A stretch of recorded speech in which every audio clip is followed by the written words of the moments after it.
Salut à tous. Dans notre dernier décryptage, on a vu ensemble comment installer un VPN. C'était l'étape 1. Maintenant, on va aller voir ce qui se passe après avoir appuyé sur ce fameux bouton On, parce que croyez-moi, c'est là que les choses vraiment intéressantes commencent. Alors voilà, le VPN est installé. Et maintenant? C'est la question, pas vrai? L'application est là, le petit bouton est passé au vert, on se sent protégé, mais en fait, la vraie puissance d'un VPN, elle n'est pas vraiment dans ce simple interrupteur. Non, elle se cache juste un peu plus loin, dans les réglages. Alors, au programme aujourd'hui, d'abord, on va voir ce qu'il y a au-delà du simple bouton On. Ensuite, on plonge direct dans le moteur de la bête, les protocoles. Après ça, on parlera des filets de sécurité qui sont juste essentiels. Puis, on passera en mode furtif avec l'obfuscation. Et pour finir, on verra comment choisir la configuration idéale pour ce qu'on a besoin de faire. Allez, c'est parti. Ok, on y va. Alors, je sais, la section des paramètres, ça peut parfois faire un peu impressionnant, on va dire. Mais il faut vraiment voir ça comme un tableau de bord. C'est ici qu'on va pouvoir tout régler finement et transformer une connexion toute simple en un outil super puissant. Ouais, chaque petit curseur, chaque option que l'on va trouver, c'est un levier. Un levier pour trouver le parfait équilibre entre la vitesse, la sécurité, la stabilité. Bref, bien maîtriser ces réglages, c'est la garantie d'utiliser son abonnement VPN à fond, à 100% de ce qu'il peut offrir. Bon là, attention, on arrive vraiment au cœur du sujet. Les protocoles, c'est un peu le moteur secret du VPN. C'est le choix qui va absolument tout déterminer. Je parle de la vitesse pour le streaming, du niveau de blindage pour les données et même de la fiabilité de la connexion, tout par delà. Alors, un protocole VPN, qu'est-ce que c'est, concrètement? En fait, c'est assez simple, c'est un ensemble de règles, un langage si on veut. C'est ce qui définit comment l'appareil va communiquer avec le serveur VPN, comment les données sont chiffrées. Sans ce langage commun, pas de tunnel sécurisé. C'est aussi simple que ça. L'analogie est parfaite. Choisir son protocole, c'est vraiment comme choisir sa route sur un GPS. Est-ce qu'on prend l'autoroute, super rapide mais visible, ou est-ce qu'on prend la petite route de campagne, sinueuse, peut-être un peu plus lente, mais beaucoup plus discrète et sécurisée? Chaque protocole, c'est une philosophie de voyage différente pour nos données. Ok, alors, en pratique, on va surtout en 3 et 3. D'abord, WireGuard. Lui, c'est le Sprinter. C'est le plus récent, super léger, ultra rapide. Idéal pour le quotidien, le streaming, les jeux. Ensuite, on a le grand classique, OpenVPN. Lui, c'est la forteresse. C'est la référence en matière de sécurité, open source, testé et retesté. Un peu plus lent parfois, mais c'est un rock.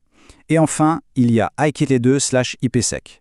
Pensez à lui comme le spécialiste du mobile. Son point fort, il ne branche pas quand on passe du Wi-Fi à la 4G, par exemple, super stable.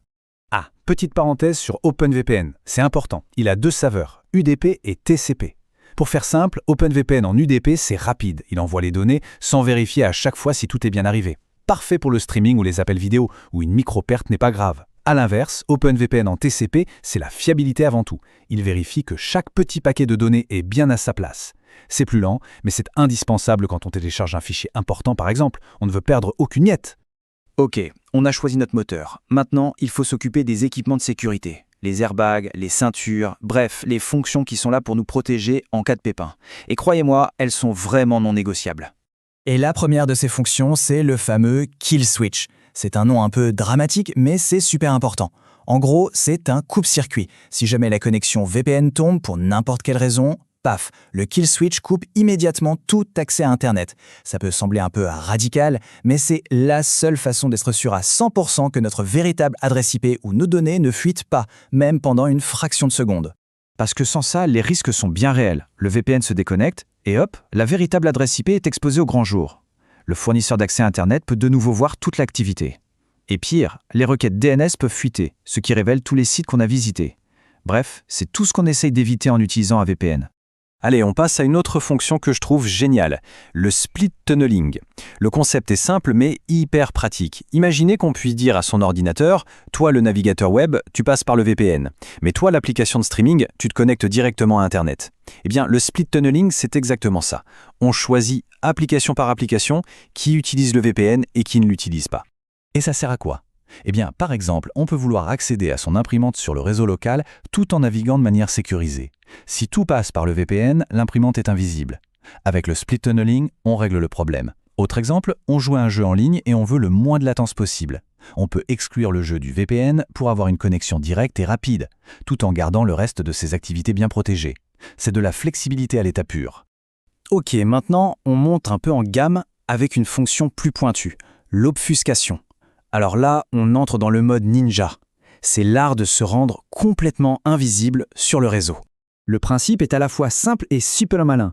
Il faut savoir que certains réseaux ou même des services en ligne peuvent détecter qu'on utilise un VPN, même s'ils ne peuvent pas voir ce qu'il y a dedans. L'obfuscation, ça sert de camouflage. Ça va maquiller le trafic du VPN pour qu'il ressemble à du trafic web normal, du HTTPS classique. Du coup, il passe complètement inaperçu. Et pourquoi on ferait ça ? Eh bien, les raisons sont multiples. C'est une fonction cruciale pour contourner la censure dans des pays très restrictifs. C'est aussi hyper efficace pour accéder à des services de streaming qui parfois bloquent les connexions VPN. Et enfin, ça permet d'être discret, même sur un réseau d'entreprise ou d'université, où l'usage d'un VPN pourrait être mal vu. Parfait. On a vu le moteur, les sécurités, le mode camouflage. Maintenant qu'on a toutes les pièces du puzzle, il ne reste plus qu'à assembler la configuration parfaite pour chaque situation. Alors, premier cas de figure, le streaming, les jeux. Là, ce qu'on veut, c'est de la vitesse, du débit, pas de lag. La réponse est simple, WireGuard. C'est le protocole le plus rapide, il n'y a pas photo. C'est le choix numéro 1 pour une expérience fluide. Deuxième scénario, on a besoin d'une confidentialité maximale. On se connecte à sa banque, on travaille sur des documents sensibles.